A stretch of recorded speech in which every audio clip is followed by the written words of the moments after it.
What up? What Brent? up, man? What's going on, brother? Back at it. Back at it again. Back in Austin. Brendan Schaub, Big Brown, how dare heavyweight you- fighter turned entrepreneur turned comedian, fucking killing the game. Trying. Shoehead? What do you call a shoehead? Yeah, shoehead. Shoehead? Yeah, Shoehead, right? shoehead work. I was trying to think something clever. I don't know, man. What's going on, brother? Not much, brother. So I was listening to your 206 recap, and you're saying, getting the studio set up and a few things got you a little stressed, Big Brown. Yeah, I'd say stress understatement. I had my Kanye West moment where I had like a straight. Like you were just fucking Kim Kardashian or what? I wish that'd be a cool Kanye West moment. I mean, like I had like a panic attack breakdown because on the show and to my family and friends, it's like with I'll paint the picture here. So our deal with Fox, we had a TV deal, and we got green light for the pilot. Blah blah blah. Brian Callen, myself. And it's gonna be a sports comedy sketch show. So sports mixed in with what Brian and I do. It can't be an all sports show. Brian doesn't know sports. It just can't. It doesn't fit on the network. And that got greenlit. And then another gentleman came in who was new and was like, guys, we got to do, it has to be an all sports show. And I'm like, well, that's not what we do. Nor is it what we want to do. Sure. Like Brian and I can't. They're right. Well, what do we think about doing it with someone else? I'm like, well, that's not happening. Like I would never do that to Brian. And so both parties agreed to not do that. So that's whatever. That's fine. And then our agent at CA goes, well, in the contract, you guys is one kind of whole sum here where the podcast, the TV deals, the personality deals, it's all one contract. It's not like podcast separate. Sure. So by them canceling the TV show, it cancels your podcast agreement too. And well, that's good because the goal for Brian and I has always been to be on our own. Like we were there, it was a good time. Sure. You know, at the time when we first got started, we had no idea. It was two dummies. Made it easy, got you some initial credibility. It's good. Yeah, it was like you're part of the Fox brand, but also it was just Brian and I weren't planning to make this a career or business or make any money. We're just like whatever. So it was a good part, but we'd like to kind of go off our own one day if something happened to it. And so, we found out we were free, so we had to talk with Fox and they did their negotiation. It was just business. I was like, cool, man, at the end of the year, we're just going to go on our own.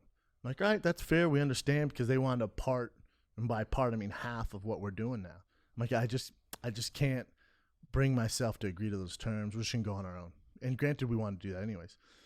And so they go, we'd appreciate it if you don't talk about it on the podcast. I went, that's going to be tough. It's always been tough. And this is what you get with me. It's a double-edged sword. Like, I think it's what makes our show very unique, but it also gets me in trouble. And when I say trouble, that we can define trouble, but also gets me in trouble as far as the regular civilian world goes, because apparently if you tell the truth or what's going on, that's frowned upon, and especially in that atmosphere, the suit atmosphere. And right. So Fox and my manager and my agent were like, we don't think you should go on the podcast to talk about it. I said, that's just not happening, guys. I've always stuck to my gut. I'm like, you can't do that. Because what? I'm just at the end of the year like, okay, we're leaving Fox. See, here's what's going on. People are like, what's up with that? I've never been that guy. You're always talking about what's going on. Always. So I was like, you know what? I'm gonna go on a little tear here, and I was being PG-13. I thought I did well. I was like, damn, I'm proud of myself. I really censored. I was really cool, calm, collect, and drink too much coffee and go off, blah, blah, blah. There's no animosity, nothing. I was trying to be funny. I said, Fox Sports, because they're going through this huge transition period, especially on the digital side. I said, it's like The Walking Dead around this bitch. Just making jokes like I do. Yeah. I mean, one of the big suits heard it, and we're like, we can't have that. And later, literally that show aired at 9 a.m. I got a call at 10 a.m. from my agent. Goes, hey, man, they're not happy. You need to go in and apologize. I went, well, that's not happening, my man. I go, what would I apologize for? What am I going to apologize for? And he goes, well, there could be some repercussions. I went, I don't care. So I called Brian because, we're partners in this. Sure. Because Brian wasn't there that day. Brian, even if Brian was there, he wouldn't have censored me. It's very rare. Brian, and we can get into that when I had like this anger towards the UFC. I'd love to get to that. I've never talked about that really. But Brian lets me do my thing. And it's very rare he'll be like, you should probably calm down a little bit. Because it wasn't that bad. So I called Brian and said, hey, man, there's a chance that we're going to be in a little bit of trouble when we get to Fox. And Brian's like, cool, whatever we got to do, man, we want to leave anyways, not a big deal. I trust you to do your thing. I'm like, all right, cool. Just want to give you a heads up. I don't want you to be blindsided if, you read a tweet or some bullshit like that or you get some weird email. And then later that day at 5 p.m., they're like, hey, because we're supposed to do a show the next day. They're like, oh, you're banned from the building. I'm like, what do you mean I'm banned? Like, yeah, they're going to mail you all your stuff. You're banned from the building. I'm like, that's how we're going to do it? Like, yeah. And like I said, I put on this tough outer shell. I'm like, cool, let's do it. And I always believe in that. Mm-hmm. I'm like, yeah, no problem. Let's do it. But with that comes stress, man, because, I have a team depending on me. And sure, it's not like you got to build the other ship that you were going to jump over on. No, it's like jumping over. Jump off the ship, swim around, put together some fucking driftwood, and then figure it out real quick. Yeah, it's like you don't like the way this boat's going. Yeah. Usually you want to wait for another boat to pull up before you jump off, but I was like, fuck it. Jumped off the side. I was like, come on, everyone. Let's find some wood. Get it while you can. Yeah. Be careful of the sharks. And that's what I did. And, and I was like, this is the best thing to happen to us. But inside and at night, I'm not sleeping. I'm stressed. I'm freaking, dude, I mean, you're talking serious stress, man. And when Big Brown's stressed, he eats. Yes. Yes. Yeah. I still work out because I'm addicted to it, but I mean, that's one thing I'll do. I'll do one of two things. I'll eat like crazy, where people are like, that's disgusting. Because I'll go like to Jelena, my favorite pizza place, and they just do it by the slice. And I'm like, I'll just take the whole pizza and toss in 6 of those chocolate chip cookies. And then I'm going to roll up the street to the Salt and Straw, and I'll take 2 scoops of ice cream. Or I just don't eat at all. Like there's one day, I think I texted you last week, what's going on, man? I'm like, dude, it just hit me as I'm doing this. It's 6 p.m. at night. I haven't eaten anything today. I was so busy and so stressed, I forgot to eat. Yeah. All that adrenaline. All that pressure. Cortisol, yeah, all that pressure. And it's like, I thrive under it. I love it. And we got it done. It's honestly the best thing to happen to us. But studio looks amazing. Studio's great. Our first show back is the biggest ratings we've ever had. And the show's flourishing.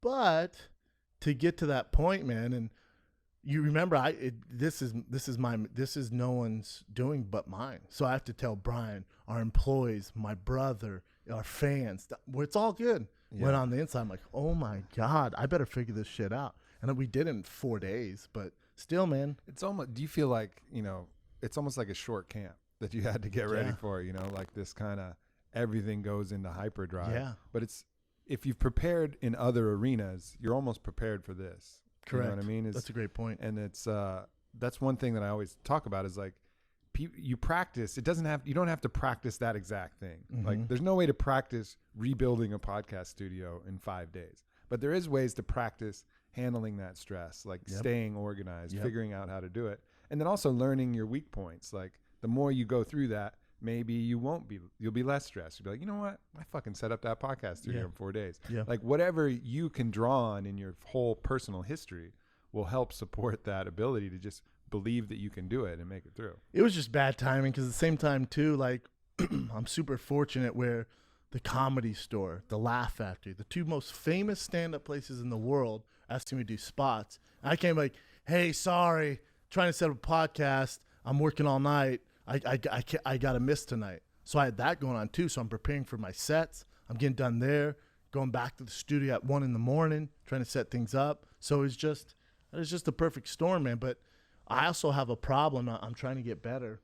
And it's probably a trust issue. Brian and I talked about this, but it's hard for me to depend on people to get things done, especially when it comes to my business. It's very, very, very tough for me. I struggle with it like you would not believe. And that's this kind of need to control things and the feeling that it won't get done right if you're not paying attention to it. Because no one cares like you do. You know how it is. Like who's gonna wash your car like you wash your car? Not a damn person. Actually, everybody. Well, you know what I'm saying. Well, the whole world is going to wash my car better than I wash my car, Big Brown. You know what I'm saying. If you love cars like I do, no one's going to hand wash your car with the care and the tenderness that you would. Bad example to tell Aubrey Marcus. Rogan would get it. Wash that Stingray by hand, boy. Yeah, no, I know what you mean, though, man. Does that make sense? Yeah. So like, sure. if I want to get something done, like I'm just having a tough time, like being like, oh, you got this, do this.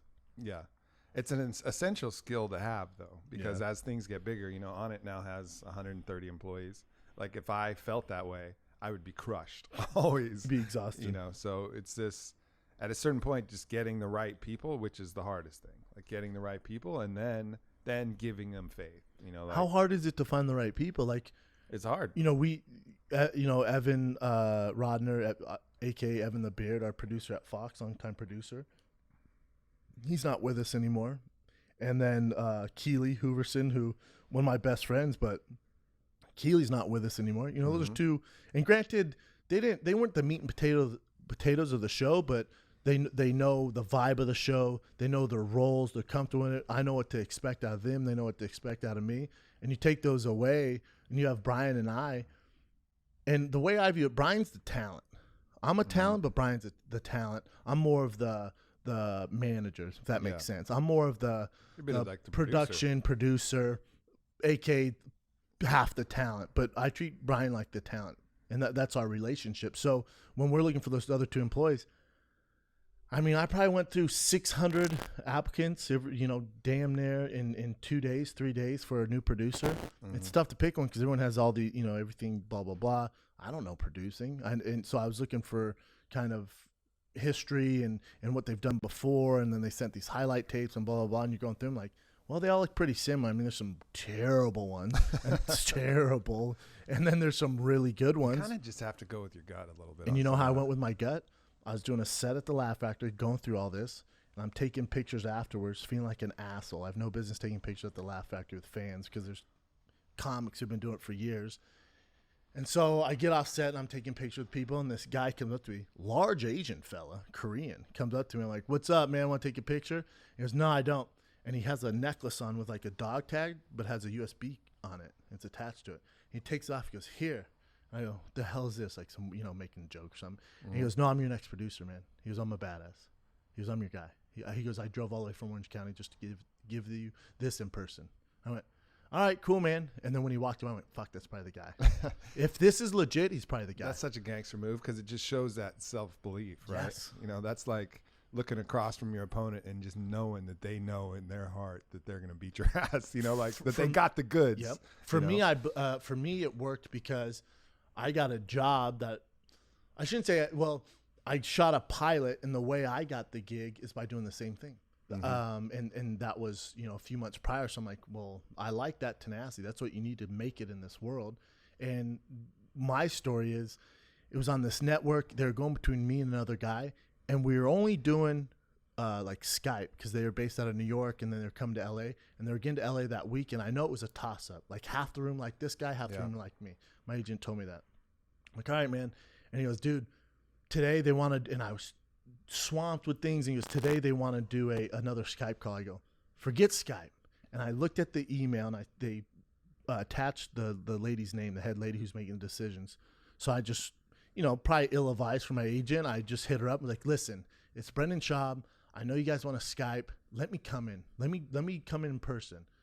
Give me 20 minutes. She goes, do you know the sides? And I didn't. I went, I sure do. Can you send them again just to make sure I have the right ones? So she sends them.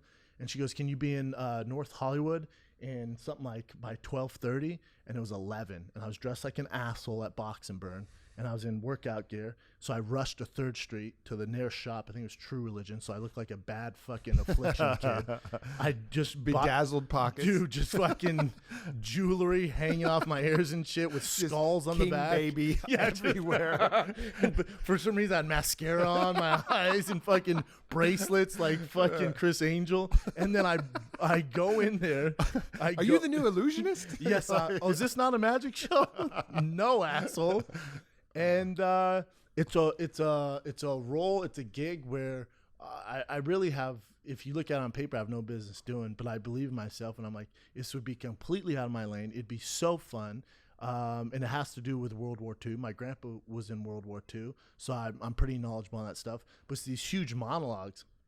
So they give me the sides, and I'm looking at them like, I'm in North Hollywood. I made it. I'm 10 minutes early. Yeah. And I'm looking. I'm like, well, there's no way I'm going to remember this. What the fuck am I going to do? So I'm like, the only thing I can do is try to remember as much as I can and make it mine. Because this guy probably remembered all of it. Yeah. But the one thing I do have is I have a skill to talk to crowds, and I'm likable. I think, and I've been on stage, on big stages. This guy doesn't. I know for a fact that guy doesn't have it. So I'm going to make this mine. Hopefully it's unique enough where I get the gig. So I go up there, and I start off because it's a little stuffy. It's a room full of suits, and I just go, well, I want to kick this thing off because I know this is about history in World War II. I got a D in high school in history. I'm not going to lie to you guys. But just hear me out. And they're kind of laughing. So I'm like, this fucking guy. And then I just do my thing, man. They're like, you got the sides? I'm like, I do. I can do that for you. But let me do this first. I do it, and they're just like, thank you. Have a good day. I'm like, well, that went terrible. Got in my car, and literally probably less than 24 hours later, they called me like, you got the gig, man. That's sick, man. Yeah. Yeah, a couple good lessons there for people. For one, like even that producer guy, like in order to have that kind of confidence to do it, you have to have the goods. Like don't think you can always bluff your way. Like I've had people do that, and you know that they're nervous, and you know that they're like not really sure of what they're, and you can tell like big difference. Your bullshit detector goes off. So like, make that move when you've done the work and you fucking got the goods. And then in that audition, you know, making it like being willing to go outside the rules and think about what they might want rather than what they're telling you is really key. And actually, I have an audition story for when I was in theater in college. Like I took one acting class, right? And then there was a tryout for the big play, and they like hire professional actors and mix in a couple students, you know, and that's how our school did it. And I was like, fuck it, I'm gonna go out for it. And I was like, the play was called Mother Courage by Bertolt Brecht. And the role that I wanted to go out for was like the tougher of the soldier boys that was out there, right? So we're in this theater classroom, and there's all these like way better actors than me who were like going and reading about it. And I was like, man, what do I got to do to differentiate? Like I got to use my physicality. And there was all these like little set pieces and like blocks and poles and like booms and shit that I could like climb on. And did you start around. Chris Farley? So I just went crazy, man. I was just saying my lines, and I was like, I box jumped on some giant thing, and I was just like, let it out, like let as much energy and like passion as I could out. And I just saw like the casting director's face just like light up, like because they can work with that. Yeah, they can work with that. Think about it, they've been seeing that same tough. War boy over and over, and then here comes this fucking in shape Chris Farley wrecking the stage. Like, all right, well, we can find a role for that guy. Yeah, totally. But the fucked up thing was it was a musical, and I'm the worst singer of all time, right? So they had me sing Happy Birthday because they needed to know. They were like, they loved the audition, like, you got to sing a song. I was like, I don't know any songs. Like, how about Happy Birthday? I was like, fuck yeah. So I just started ripping it horribly. But I just did it with so much enthusiasm. Like, all right, we'll work with it. And you're fearless. Yeah. Yes. And then so they sent me to a voice coach, and then slowly the song went from a song to a straight up chant. It was like this really musical song, and then eventually ended up a shotgun will shoot and a jackknife will knife. I'm not mad at that. Like straight. Like, I'm not mad at that. Yeah. But trying to use your strengths, man. Yeah, totally, man. But it ended up being like one of the better experiences of my life. Like just such a fucking cool thing to go out there opening night, see a packed house, work with like really good actors and go out there and do it. And it was just that moment of like letting it rip. Yes. You know, and believing in yourself. Believing in myself. You wouldn't do that if you didn't believe, you know what I'm saying? Yeah. Like you're like, all right, I don't know what these guys know, but I know what I know. Yeah. And that's pretty damn good, man. If I go out there and just let loose, if they don't like it, at least they just don't like me. Yeah. At least it's not because I'm just a shitty singer or actor. Right. You know what I'm saying? Right. And then I fucked it up this next time because the next time I wanted to get, like, it was like important to me. And plus this girl that I was obsessed with was like going to be in the play. Standard. Yeah. Sally. Fucking Sally. Fucking Sally was in the play, right? So I was like, oh, I got to get this. And I just like overthought it and tried to like play the part. You want it too much. And I got some like tiny little part, and I made it cool, but I missed my opportunity to be like the lead opposite Sally. Because you weren't so like loose going. I wasn't like yourself. loose. I was too stressed. Daniel Day-Lewis and I was like thinking of myself then as like an actor. And I knew I was like not a real, like before I was just like a dude with a lot of passion that could do acting. And then I was like, oh, I'm an actor now. Yeah. And now I'm competing against other actors, so I better get my acting done right. And like it was really interesting to kind of track that. I struggle with that too. With not that I struggle with it, but with comedy. You know, I'm new, and when I go up there, I have a lot of barriers to break, man. I really do. And so I'm always super self-conscious of certain things, and I talk to Rogan about it all the time. He's like, who gives a shit, man? Yeah, he's always good for that. Oh, yeah. Like, man, what about the haters? Like, fuck it. Yeah, he's like, all, get up there. Shit? Yeah. Like the other night I was at the Laugh Factory, and they had me on the marquee. And I think most people are like, oh, shit, on the marquee, you're a UFC fighter 2 years ago. You've been comedy for a year, and you're on the marquee at Laugh Factory. And I got up there, and I was super embarrassed. And I walked in, I'm like, you guys got to take me down, man. Like, these other comics are going to fucking hate me. Yeah. And they're like, what? And I told Rogan, I'm like, yeah, man, I don't know what to do. And he's like, why would you give a shit?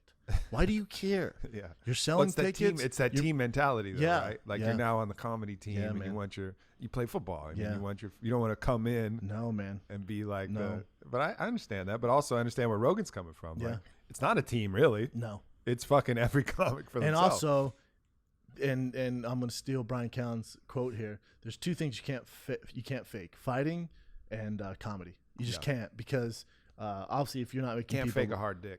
You can't unless it's like a fake one or something. But nope, they it'd be always tough. know. That's true. They always know when you get those popsicle sticks. You try to split that shit. It don't work, dog. Like a hot dog.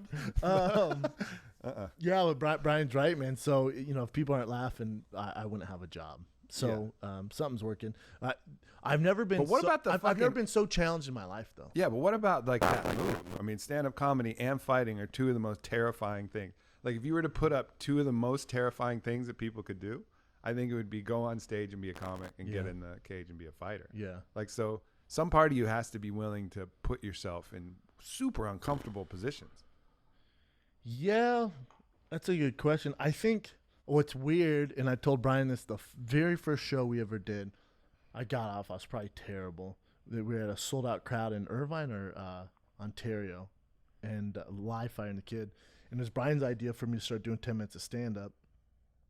And I got off, and I was just like, man, this is what I'm supposed to do. It really is. And he's like, why? I'm like, I'm way too comfortable up there. He's like, you look comfortable. I'm like, I don't know why. I can't explain it, man. I don't know what's going on. But I was never comfortable in the octagon. I know people are like, oh, come on. Let me repeat that. I was never comfortable. I never felt like, how guys are like, this is my house, this is my octagon. Yeah. This ain't my house, this ain't my octagon. I was always fucking terrified, man. I was just a really good athlete for being a UFC fighter. Listen, compared to LeBron and some of the other guys, I'm a turd with eyes. But, so I went far, and I loved the limelight, and I loved to train, I loved to work out. But as far as hurting people and being mean, that's just not me, man. Yeah. It just wasn't. And to go back to some of the stuff I said on the podcast before, and when the podcast got big, I realized when we first started doing the podcast and the Reebok deal was going on, my stuff with Dana was going on, I was driven by hate. And I think some of the fans started to notice it's not that I'm not nice. I'm always nice. You know me. I'm always a nice, caring guy. But I can hold this resentment and this fucking chip on my shoulder, man. It's what drives me. And I love when people doubt me. And I felt like, and it doesn't make sense when you think about it. Maybe financially, numbers it does, but I felt like the UFC fucked me, and I had this anger, man, and I just wanted to succeed in any way possible to show them that me walking away was the right decision, and that's what motivated me every day and night. Mm-hmm. And if you go back and listen to those old podcasts, whenever we talked about UFC, there's like this hater mentality, and I fucking hate that. I hate that. And probably this was pretty recent, man. Probably 6 to 8 months ago, maybe a little longer, but I was just driving down and being like, what is your deal? And this is me talking to myself. I don't have a therapist or nothing. I have a healthy son. I'm driving down the beach, and I'm just like, what is your deal, man? Why are you so upset? Where's this anger? They did you a fucking favor, my man. Dana did you. It's not Dana. Yeah. It's not the Reebok deal. He's not like, they didn't sign the Reebok deal and make these decisions and go, oh, let's just fuck Brendan. But at the time, I thought that's how I felt. I personally felt like I put in all this hard work in. I didn't get my due. They owe me this. And I had this anger. And you listen to me talk on the podcast, and it's this sense of just pure frustration. And it's not good, man. And then for whatever reason, and I'm doing better with it now, I still hold not anger towards the UFC. I don't know where my anger comes from now, but a lot of that's gone. I just went, they did you a favor. Like, you've won, man. Yeah. You've won. Everyone won.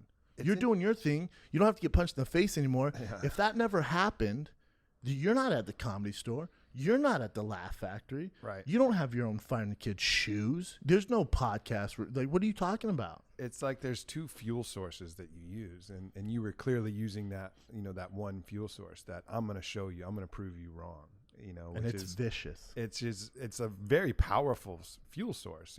It can drive you to great heights, but it's also, it's a little bit unfulfilling because it kind of eats you up inside a little bit. And then also at a certain point, you realize that it doesn't matter. No. like the people you're trying to prove wrong are so long gone, and it's like it's over. It does, and by the time you get there, like there's probably, now that you are so successful, there's never been a moment where you've really actually enjoyed the ha ha, look at me now, motherfucker. Like that moment never comes. So it's a little bit of this illusionary game that you play, and it can be helpful. Because I remember I had my stepdad told me, he's like, you will never be successful. And I was like, that was when I was about to start on it. And I was like, oh, okay, motherfucker. Check this out. Yeah, like, we'll see about that. And I use that. I use that. Exactly. I use that fuel. But then when I was successful, there was never that moment where I went back to him and was like, ha, how about this now? Like, I didn't care anymore. That's not there. Yeah. I didn't care anymore. And also, I don't think your stepdad, he's like, no. I want you to do well. Totally. Whatever. Totally. And I don't think Dana's worth $4 billion. I don't have any hatred towards him. I'm critical of everything in life. It's just not the UFC. I like to be critical and I like to stir the pot. That's just what I do. And it's almost refreshing. I have no resentment.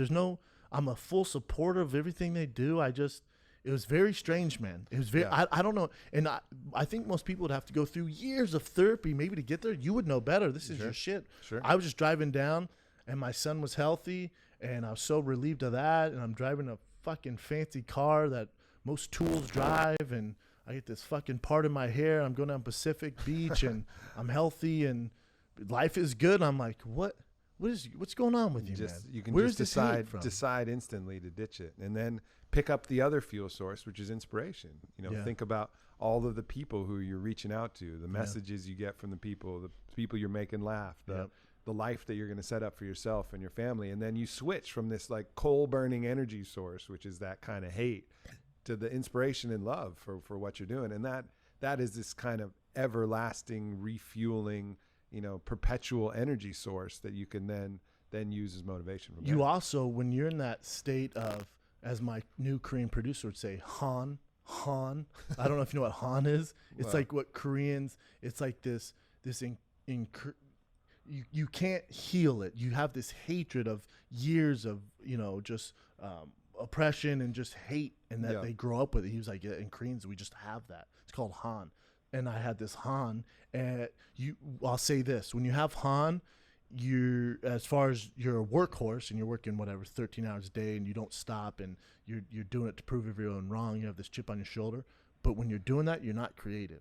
Yeah. It's hard to be creative when you're doing that. Yeah. And I realized you're almost inflexible. It's hard for you to bend. It's hard for your mind to bend. You're not open-minded. There's, Brian would tell me stuff, and not that I'd lash out with Brian, but my head would be down, just like a bull, man, just going till we got here. And I check the ratings and check this, and I'll look at this, and that's gone, man. But when you're doing that, you're not being creative. And what I realized for me at my happiest point, obviously, as long as my family's healthy, those other things count. But if my son's healthy, my girl's healthy, I'm healthy, we're good. That's number one, right? Mm-hmm. I think for most people. Sure.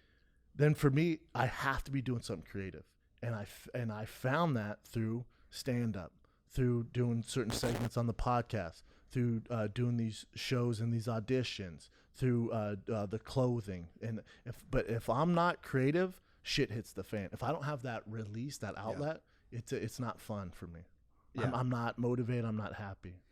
Yeah, I think all of us at some point developed that Han. We have this shit that we're carrying, and that we think that we want it. We think it's part of our identity, but really it's just a bit of a trap. And what I found is that it leaves you vulnerable. It always, when you're in that mode, you're always vulnerable to fresh insults, fresh attacks, things that come out. When you take a step back and act as the thinker behind the thoughts, a more conscious perspective, and access that level of consciousness where you're just looking at what's going on, but thinking of it more like a game rather than life or death, you know, then it's just so much easier to be happy, so much easier to be present and enjoy the moment. I mean, we get stuck in these loops where everything seems like it's the fucking end of the world, and our body responds that way. Like our cortisol is spiked and our adrenaline's there and our mind's locked in beta frequency brainwaves where we're just fucking looking around for the next predator that's going to come out ready to run or ready to fight or ready to do whatever. And it's exhausting, man, and it's not enjoyable. That's the perfect word. That was the first few years of me launching on it, and then only like recently have I been able to really take a step back, release some of that attachment, and really just enjoy it. Understand that, yeah, there's shit that may happen, but there's shit that always may happen. Do your best to prevent it, but disattach from the outcome. You know, that no matter what, I could fucking stay on your couch and fucking cruise around Venice and be happy. Like it doesn't require as much as you think you need. I agree. To be happy, you know, and realizing that all of this is fun, but play it like a game. Yes. You know, not like fucking life or death, not like war. I think that Han though, and that drive, you know, got on, and correct me if I'm wrong, got you guys to where you're at though. Sure. Yeah. If you don't have that and you're loosey goosey at the start, it's gonna be tough to compete with some of those it's sharks. Almost like training wheels, you know, like it gets evil training wheels. It's like evil training. It's like training wheels with spikes on them. Yeah. Yes. Like it gets you used to riding the bike. It gets the, you know, momentum going in the right direction, but ultimately the just fucking lifting off with the wings. Yes. And just being like, oh shit, I got fucking wind power now. Yes, because you keep riding that bike, it goes into hell. Yeah, totally. It's gonna be rough. And you see people like that. Like you see people who've never gotten off that. Yes. And no matter what they're doing, no matter how much money they make, they still got that, and they're looking at. And how fun are they to hang out with? Manufacturing, not at all. The worst. The worst. We have friends like they suck. Yeah. But not Rogan, but Brian sat me down and was like, dude, you're gonna die early. You keep this up, man. He's like, you're constantly stressed. You're not open-minded. You're attacking people, and even when you're in the right, you're just verbally just ruthless. I'm like, I got shit to do, man. He's like, you're gonna die early. I bet your stress is crazy. Your blood pressure's crazy. He's like, you can't live life like this, man. And he's Mr. Loosey Goosey, go with the flow. Yeah, for sure. Everything's all good. Brian Callen. That's why he's the kid. So when people are feeling that, because I've been tracking this myself, because those old habits come back. Like it's not like once you move past the Han's not going to come. Like it'll come raging back. The Han's there for life. You'll find yourself in that mode, but then just taking a little step back and like being the observer. And one thing I like to do is like get like a third person perspective as myself. So as myself as consciousness looking at myself saying, oh, look, the Aubrey's super fucking stressed right now. The Aubrey's getting mad. The Aubrey's fucking really, really playing this like it's life or death.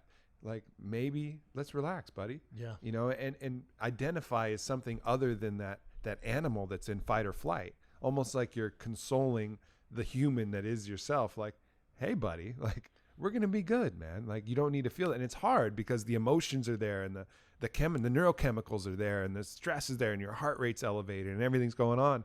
But if you can take a moment and look at yourself and be like, hey buddy, like it's cool. We're good. Man. We're all going to be good. Yep. You know, I think what helps me, and obviously you don't have kids yet, you'd be a great dad, but my son, man, I know people, it's cliche to say and people talk about it, but when that little guy who looks identical to me, when I get home, it's like a lot of that stuff I really don't give a fuck about. I really don't. You see him, it's just a different, for lack of a better term, different animal. It's just like you realize what's important. And I think the reason why that Han struck up, you know, begin the year is because, you know, a baby was on the way. I'm like, dude, I need to get going for this little dude. So it got really bad. But now that he's here and healthy, what you don't realize is health is such a big thing because and this is a tricky subject, and I'm glad Eddie Bravo, who's doing a seminar right across the freaking way here, isn't sitting down on the mic, but he had to get his shots. And there's a ton of people say, don't do them, do them. I did some research. I talked to my buddy who's a doctor, very knowledgeable doctor on it, and he goes, this is what I would say. He goes, on the west side in California where you live, they have more outbreaks than a lot of places, third world countries in Africa. He goes, because everyone's doing what you're doing. they're going, nah, you don't need to do that. You don't need this. So there's a huge rise of all these diseases because of that thing. Because all the kids are playing together and no one has their proper vaccinations. So that scared me a little bit because my son's going to this mommy and me class. He's playing with other kids. I'm like, all right, well, what ones do I have to have? What do I absolutely have to have? And he doesn't have kids. If you had kids, would break it down. So he breaks down. And so I think now they get like 64. We broke it down like 10. Yeah. So last week, and his mom takes him. I'm usually at work. She takes him. And she's like, man, Tiger didn't do very well with the shots. And I'm like, well, yeah, it fucking hurts to get a shot. I get that. She's like, he's just acting weird. I'm like, hell no, man. That ain't my kid. I swear to God. And that Han comes back like a motherfucker when it comes to my kid. Yeah, for sure. And so I'm like, well, let's just monitor him. And I've never seen him act this way, man. And you can say, well, maybe change food, maybe can. Or maybe they injected him with some shit, man. And his body's freaking the fuck out. His immune system, because they put the disease in there. Yeah. I was so mad. And I didn't know who to take the anger out on. I wanted to blame myself. I wanted to drive up to that doctor. And what am I going to do? Beat up the doctor? What are you, a meathead? I didn't know what to do, man. But you don't realize how important things are. You know, it was 3 days of, I didn't know who that kid was. It was 3 days where I'm like, who the fuck is this kid? Who sent the demon child? Just throwing these fits, crying, couldn't stop him. He was hyperventilating. And I'm like, what the fuck? I had this doctor come to the house. And he's like, it's probably the shots, man. It's going to wear off in 3 days. I was like, I'm done with these. I'm not doing this, man. Yeah. I'm not doing this. I'll figure out some way to forge the fucking thing. I probably shouldn't be saying this on air. But again, I don't give a fuck. I should probably forge it so he gets into school or something like that. But I'll risk getting polio from the 1940s. And when it does happen, I'll give him the shots then. But dude, I'm nothing else mattered, man. You could have called me with anything. I'm going, like we were talking before, I'm going through the process of buying a house, and that's stressful. You know how it goes. And I was waiting to hear some important info. They probably called 7 times. I didn't hear my phone because my kid was going through this stuff. Yeah. When you have something that's, you know, almost more important than your own life, it's a weird scenario. You know, I don't have any kids, so I don't know. I don't know firsthand, but I can imagine. I can imagine what that's like. It's going to be it's a whole different paradigm that goes the stress and the pressure you feel. Because I work with people who are looking to transition. You know, they hit me up all the time. They're like, I really want to transition this job, but this family, like the concern about the family and concern about others is always primary. You know, they would really be willing to do anything to themselves as long as the family was able to do it. And, you know, I think the thing I always remind them is the most important thing for your family is love.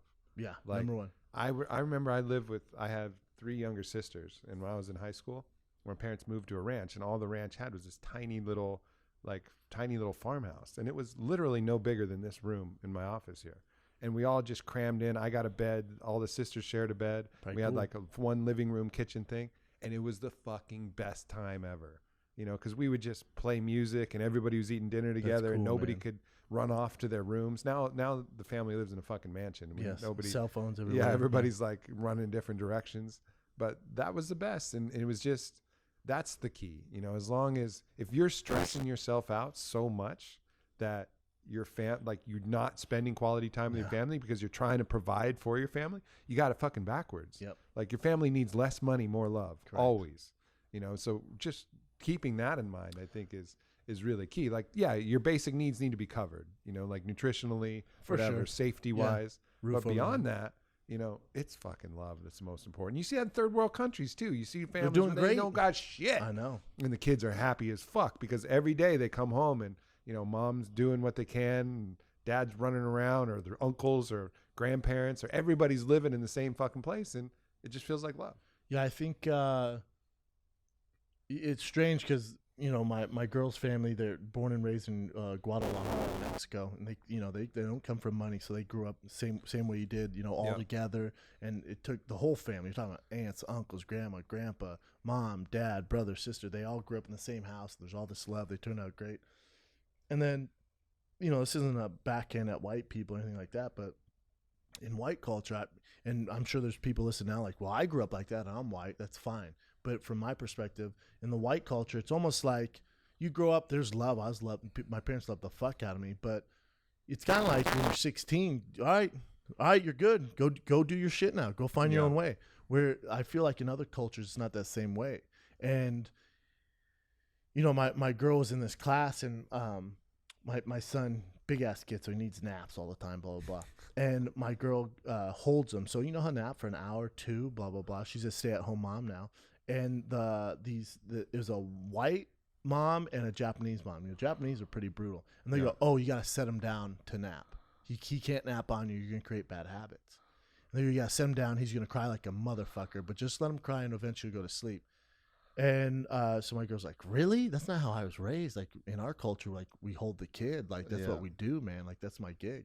And she goes to put him down and she calls me. She goes, oh, Tiger went to sleep. He cried for about 45 minutes and finally went to sleep. I'm like, wait. He cried for 45 minutes? I went, well, I can't have that. She goes, no, the other mom says it's good. And I went, okay. And I tried to be open to it because, you know, maybe they know these are moms at fucking Santa Monica.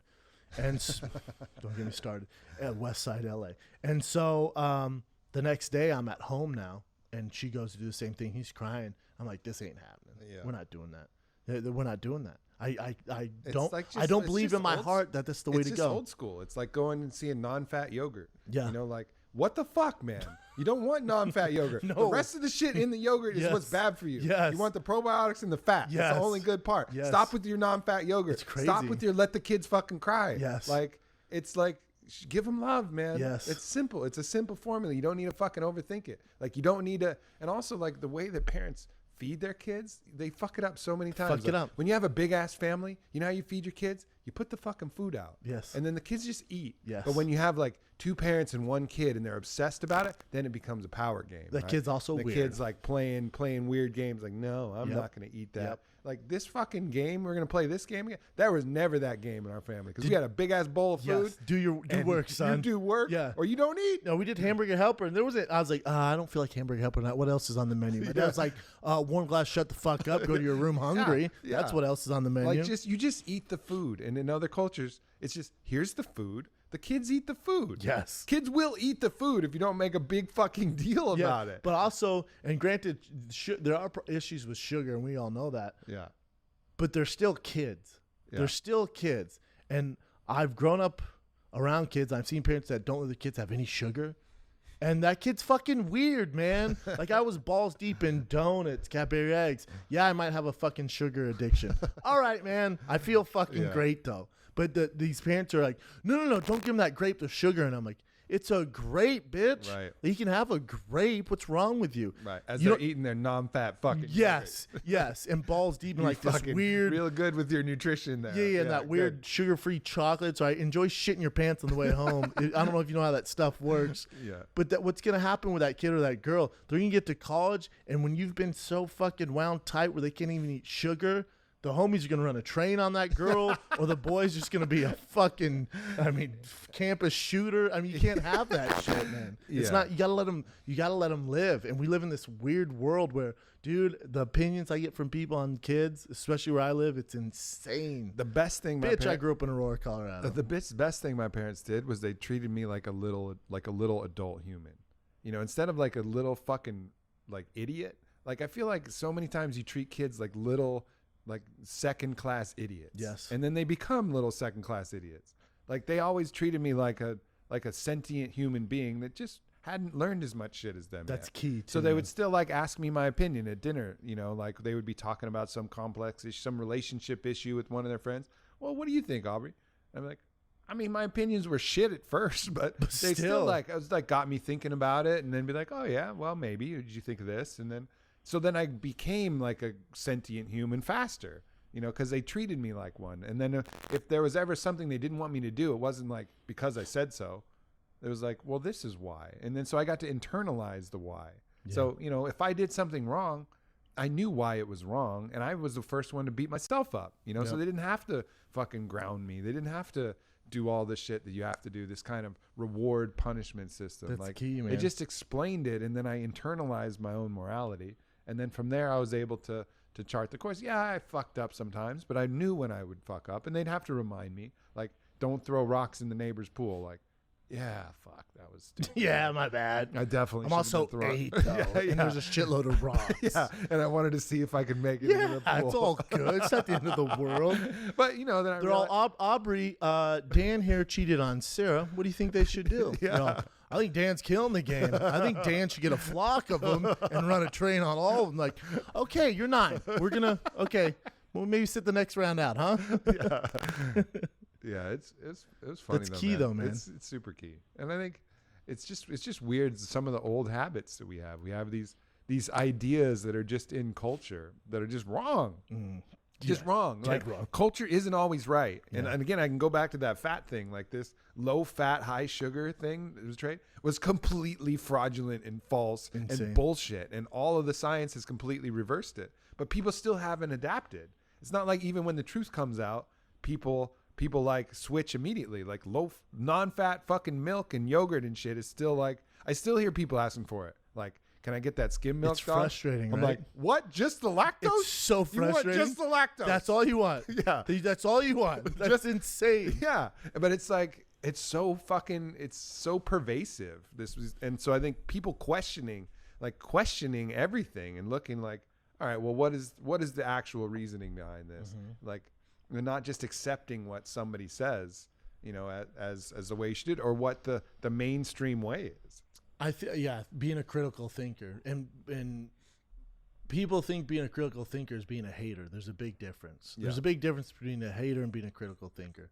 And I pride don't get me wrong, I can be a fucking hater, especially on certain things, but to be a critical thinker, like I was always the guy, even when I was in the UFC, Fox, UFC now, they'd say, do this. I'm like, I'm open to do it, but why are we doing it? Yeah. There's nothing wrong with that. Exactly. And they're like, what? Okay, we're going to get someone who's just going to shut the fuck up and do it. I'm like, that's fine. I'm not your guy then, man. I think I heard, I spent some time with the guy who's in the Israeli army, and everybody in Israel is in the army, but he actually followed through had a career in the army, and is familiar with American culture, worked with a lot of soldiers, did some contract stuff, and he was a tank operator for Israel, and the tank operators, they fuck action still in Israel, or at least he did during his time, but he was explaining the difference in the Israeli army. They're taught to ask questions if something seems off.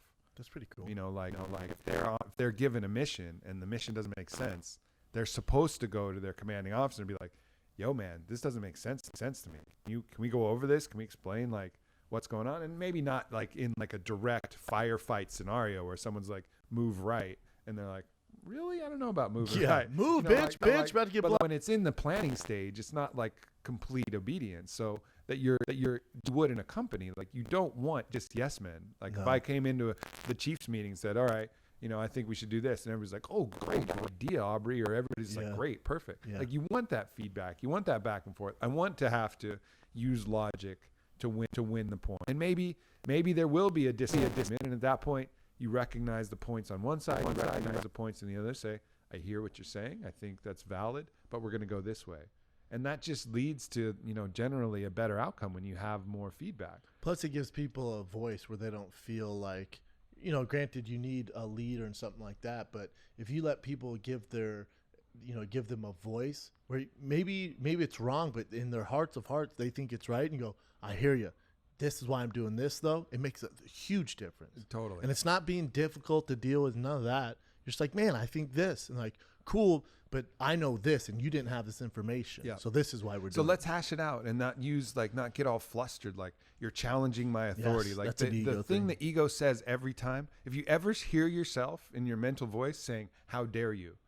That's your fucking ego. Yeah. It's like, how dare you challenge me? How dare you do this? That's always mine goes, oh, hell no. Yeah, that's exactly. how mine talks. Oh, exactly. Hell no. And then it's off to the races. and that's just the way that the ego gets. And parents get like that. Like, people in authority just get like that. Like, don't even fucking challenge what I'm saying. TSA's like that, man. It's a weird thing. Like if you're coming from a place of real knowledge, that's not the way you act. No. Yeah, not at all. I agree. You're like, well, this is why. Well, it's the same thing. Like, shit, Tim Kennedy well, but the toughest guy we know. Yeah. I don't give a fuck who else who blah blah blah. I know a lot of tough guys. Tim Kennedy, toughest guy I know, nice guy I know.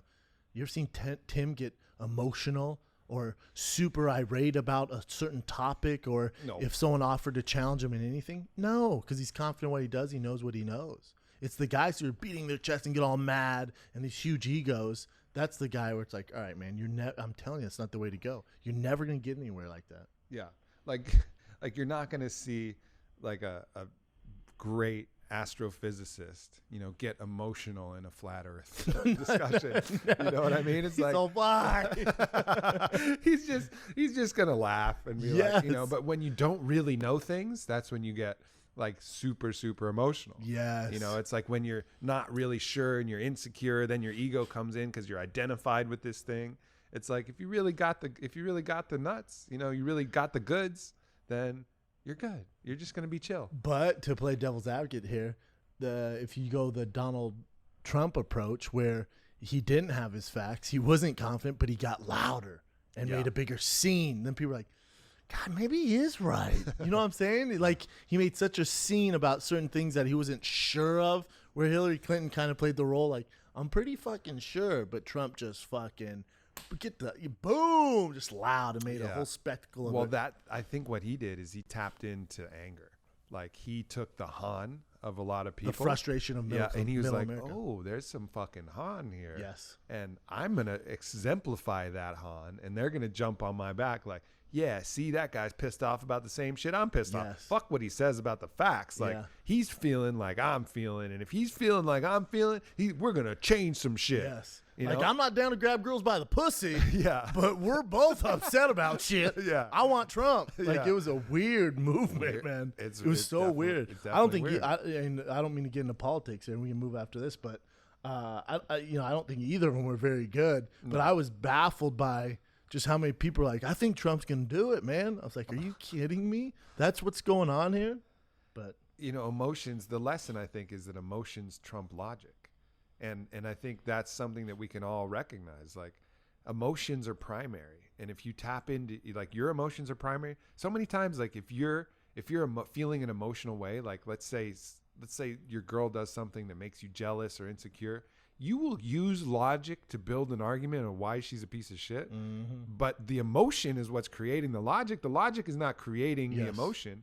The emotion, then you figure out like, oh, well, that's why I hate you, that you said this fucking thing. Mm-hmm. When really it's just the feeling came first, and the same with Donald. Like, the feeling came first, and then the logic was like, well, fucking secondary. It was shoddy. It was like a fucking scaffold that you threw up quickly. Really even get there, yeah. And I think we do that in our own lives, and we do that. We got to be careful of that. We got to be careful of emotion being that primary force, because when emotion's there, it's almost like we don't have free will. It's like a brain's like, well, I got to figure out something that makes sense of this emotion. So I'm just going to put ideas and thoughts together, and it'll justify this thing that I'm feeling. And I suffered from that a lot too, because anyone who knows, I'm an emotional dude, passionate dude, and I would get on the mic, and there'd be times where Brian's like, dude, you're so emotional and passionate about this, and you're so defensive about this. I'm like, that's how I feel, man. Like, not everyone's going to agree with me, but that's how I feel. So I'm just going to fucking say it.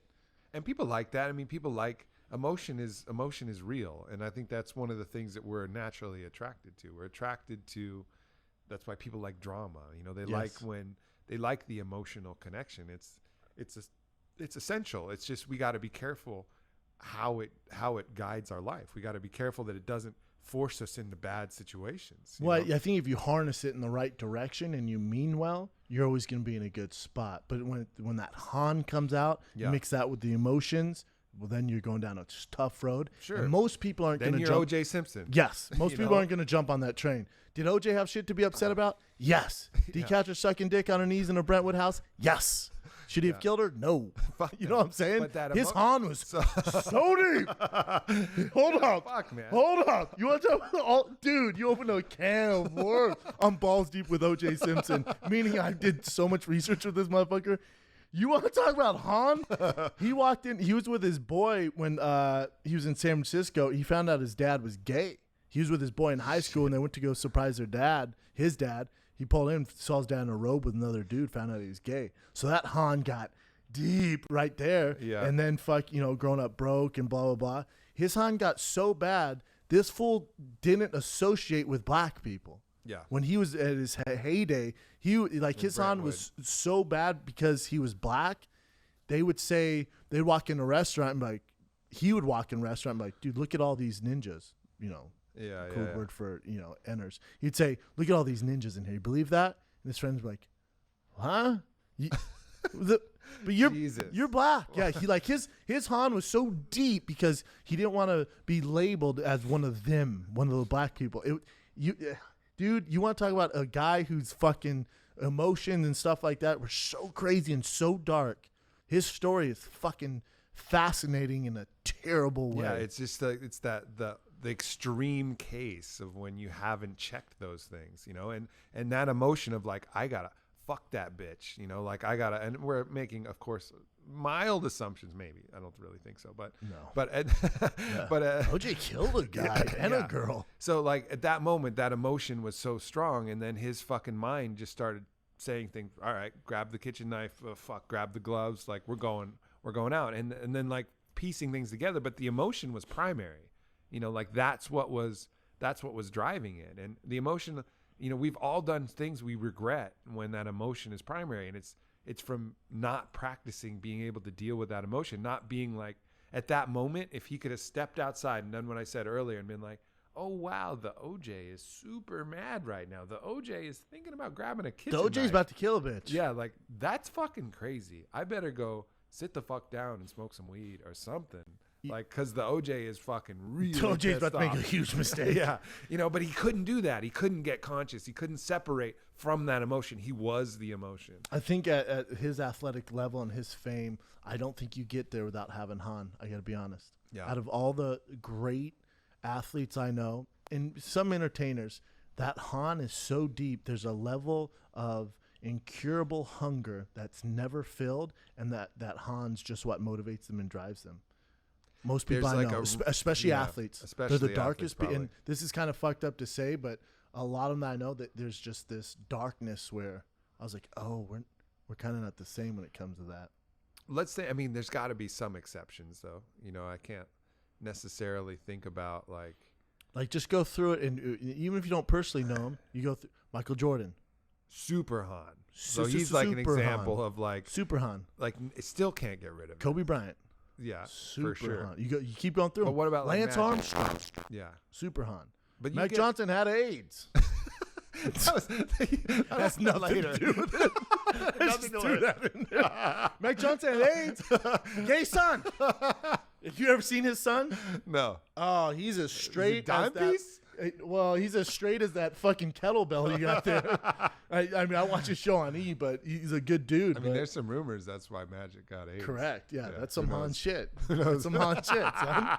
But you know, you look at that the athletes, man. There's a lot of Han there. That's what drives them to be probably, especially fighters. Just too, these right? outliers. Fighters. Like, are there any fighter examples that you know of people who are just like have been kind of chill and zen? You know, like the Phil Jackson of MMA fighters, where they're just like, man, you know, I really like the sport. Conor, a little, but he's got that fucking. I don't get a Han from Conor. You know, yeah. And if I've had lunch with the guy and you talk to Conor, you talk to Conor and stuff, I don't feel a sense. You know, I don't know his upbringing and stuff like that. There's not a darkness with that guy. Yeah, that's what makes him special. There's that dude who's just on the Ultimate Fighter. He leg locks everybody. Oh, Ryan Hall? Right. Yeah. Ryan Hall seems like a Han-less dude. Like Han-less, he's just fucking chill, Han-less, likes to drink a beer. And guess what happens if you don't have Han? Not going to be a world champion. Yeah. Because there's some dude with a fucking Han-filled soul, and he's better at leg locks. And when he gets a hold of it, like Paul Harris, he's going to rip your knee off.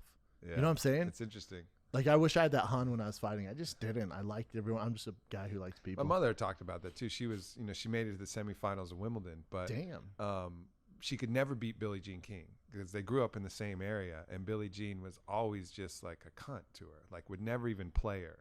Like, wouldn't even hit a ball with her. Like, mom was like a little younger and definitely prettier. And like, and Billie Jean resented her for that. Yeah. And then, but she was, so she never, but she was never like aggressive enough to be like, you know what? Fuck Billie Jean King. Yeah. Like, who the fuck is that? Is she famous? Fuck that. I'm going to go out and beat her. I know. So she would always, you know, lose. And that's who she lost to in the semis that year. That could have been her year, you know, but she didn't have that. Didn't have that, like, I'm going to take you down. That's that Han where you're like, fuck everybody else. Here it is. Like, I have this anger in me, and I'm going to take it out on you. Hear about the story. Tiger Woods, greatest golfer of all time.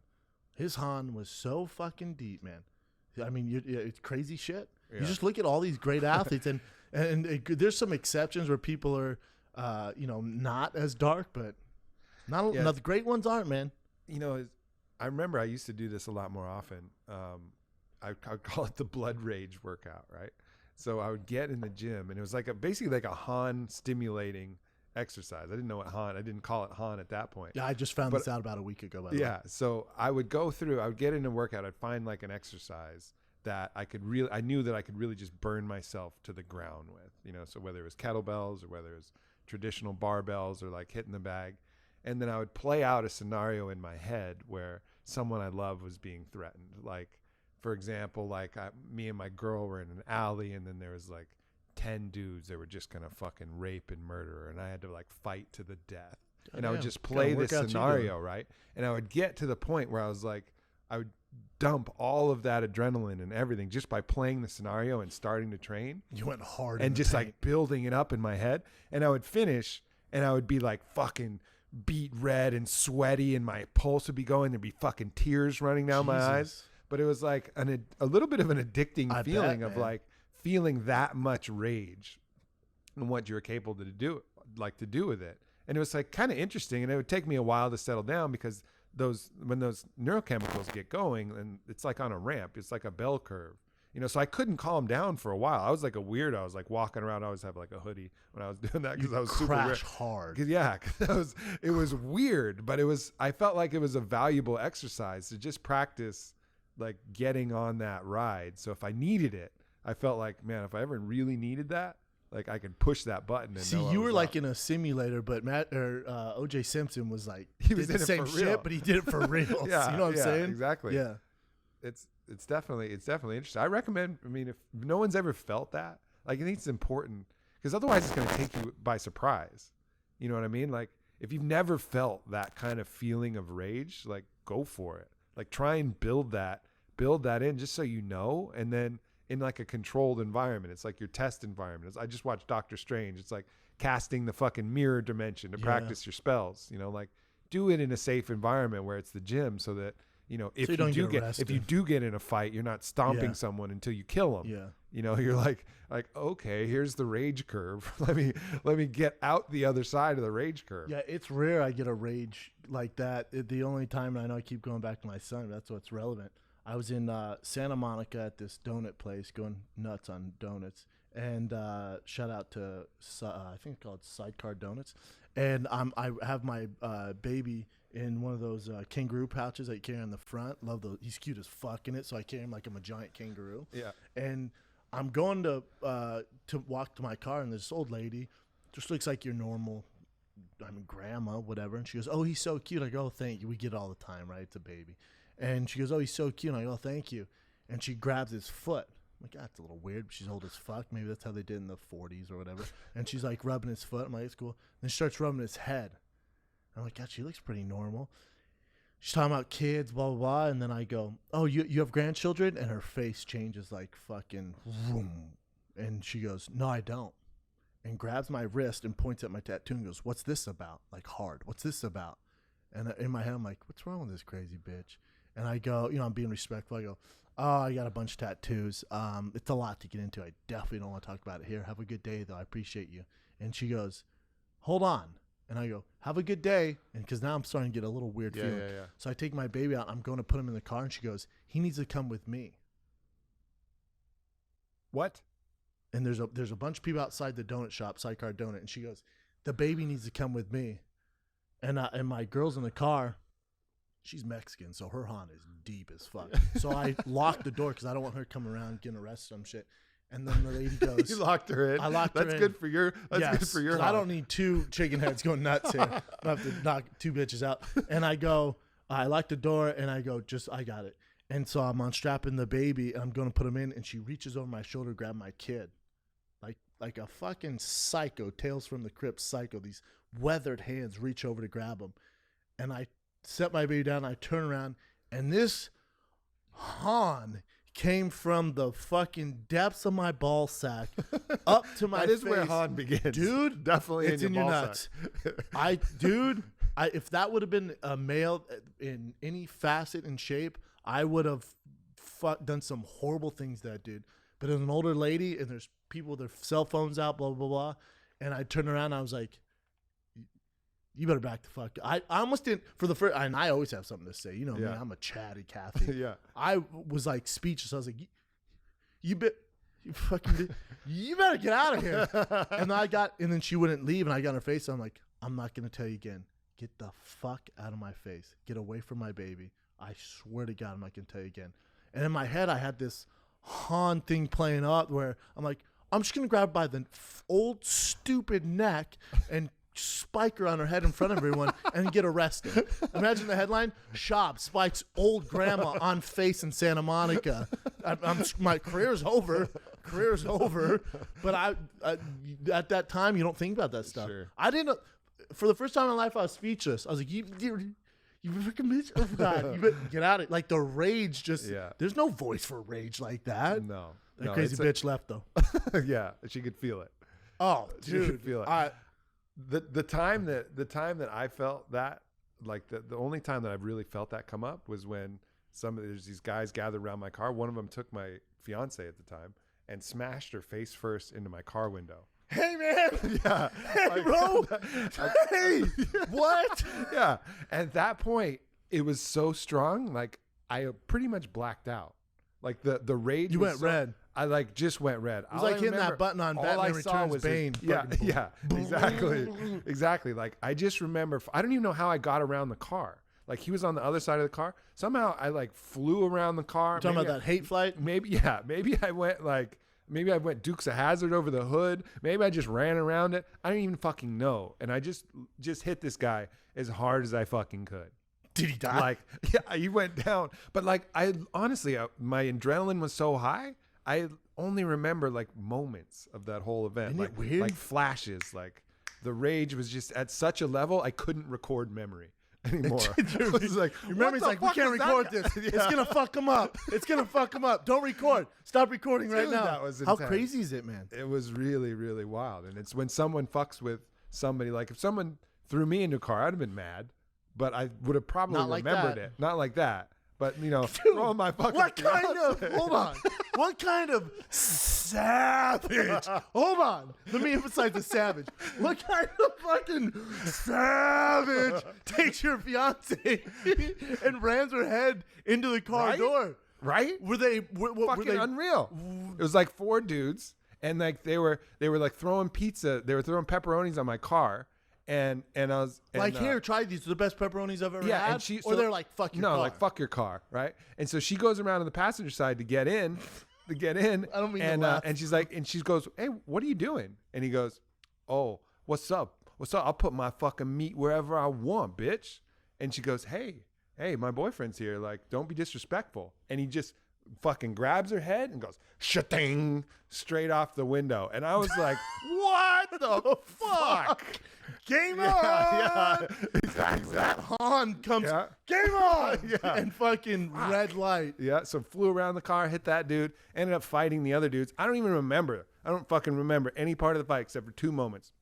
One moment was the bigger, like, Mexican dude threw a kick and like a shitty round kick. And I was like, I wish like, that was on tape. Like, no way. So I was like, that like triggered in my brain. Like, can't fight. I can kick him back. Yes. So I fucking kicked him back, and then like a few other like random moments. And then I wake up from my fucking blackout and I'm standing in the street, like standing, looking around. And I'm like, what the fuck? And I asked the valet, I was like, yo, where'd they go? And they're like, they ran that way. And I looked that way and they're gone. Jesus. So I was like standing, blacked out. Like fully blacked out. And I remember like at some point Caitlin was on one of their backs, and I was like, what the fuck happened? Like, my emotions are like crazy. Like, man, you were fighting those dudes. It was crazy. It's like, what the fuck were you doing? Like, thanks for the help. Like, it'd been fun if you're like, what happened? Like, dude, it's crazy.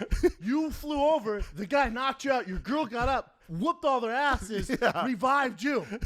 That's what They just could have happened. told me that. I would have known. How I crazy thought I is kicked that? the dude, but Hey, what kind of fucking savages take a Right? girl's head and ram in the car door? I know. And it was the same exact spot that Roger Huerta scene happened, where that dude came and like fucking did the crow hop, one like To the leaping girl. punch to the girl in the back of the head. The exact man. same spot. So that spot was just like an attractor for We ain't crazy going there tonight. violence against women. I don't need Hans It's like- coming yeah, out. it's a gay club now, so it's super chill. It's just Well, yeah, it's, maybe we should check it. No, I'm just kidding. but Dude, that's nuts. it's a weird thing when emotions get to that level. You know, at that level, There's like, nothing you you think can you're do in to control? harness that either. Nope. There's nothing you can do. No, that's the real level. No practicing, no anything. I You don't just know gotta what you hope call that. I don't know. You know what I'm saying? I don't know if there's a conscious. it's autopilot at that point. But when we talk about this in sports, you know, they talk about being in the zone. Yeah. Being in the zone. It only happened to me once in my entire life, ever. It happened in football, but in fighting, it happened once. Gabriel Gonzaga. I remember walking out in my warm up and going, all right, if I don't beat Gabriel Gonzaga, I'm going to stop and move on with my life. And I was undefeated in the UFC at the time. I lost to Roy. Then I 2 knockouts in a row. So my career was getting off to a start. I remember thinking, if I can't beat Gabriel Gonzaga, who was ranked like 9 or 10 at the time, I'm just going to stop because this probably is not for me. Like, I'm just going to be a guy, and this is a terrible life if you're just a guy. I'm walking the cage telling myself that. I'm like, let's see what happens. I don't remember what happens after that. I couldn't tell you the fight. Wow. I remember being conscious, like coming to end of the 3rd round and being like, God, he looks fucking worn out. I've been whooping his ass. And I'm like, man, you like jiu-jitsu. He's a world champion. Shoot on him. Yeah. And that was not the plan. And my team's like, no. And I shoot, and there's like 10 seconds left, and he takes my back. Almost lost the fight.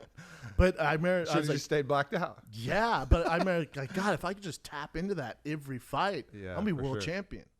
Man, Weird, getting the mind out of the way. The mind is either your greatest ally or an impediment. Again, to go back to stories that my mom said about tennis, because tennis is such a fucking mental game. Oh It's my like God, golf, right? so mental. She said there's 2 players that are really dangerous. The ones that have harnessed the ability of their own mind and really utilize that as a weapon, and the people who just go out brain dead. And she's like, the 2 examples she used was Jimmy Connor and Bjorn Borg, who are like old tennis champions. Sure, I'm aware of And them. Jimmy Connors was like a very cerebral kind of player, like was always king, would always like figuring shit out and used his mind as a weapon. And then Bjorn Borg was just straight up watching cartoons and then would stretch like fucking White Men Can't Jump, like a few like little And then go do his thing. and then just go to his, not even think about it. You'd ask him about the match, be like, yeah, played some tennis. You know? Yeah, hit a fucking yellow ball back You know, and forth. but either way, the mind was either a weapon or it was out of the way. If you're in the middle, then the mind gets in the way, and then that's when you get some shitty performances. Dude, I've been in the back, and I won't say who this guy is, successful guy, but huge fight coming up. And I was actually, I think I was cornering a guy then, and he's on an old school Game Boy playing Tetris. Yeah. And he's like, the next fight up. I'm like, you're up. And he goes, huh? And it was like, you'd have thought, like, he's your producer right here. Like, he's like, do what? Like, you're up. And he's like, right now? And they're like, yeah, man. He goes, all right. Hey, pause this. Don't let anyone touch that. Goes up, does like a White Man Can't Jump, but even shittier. And he's like, oh, and goes out there and beats the shit out of the guy. And I was like, I want that, man. Yeah, I for need that. But I what? Fuck your Tetris. I'm back there like, what's going on here? Yeah, You know, for like sure. I was the can't same way, shut down. man.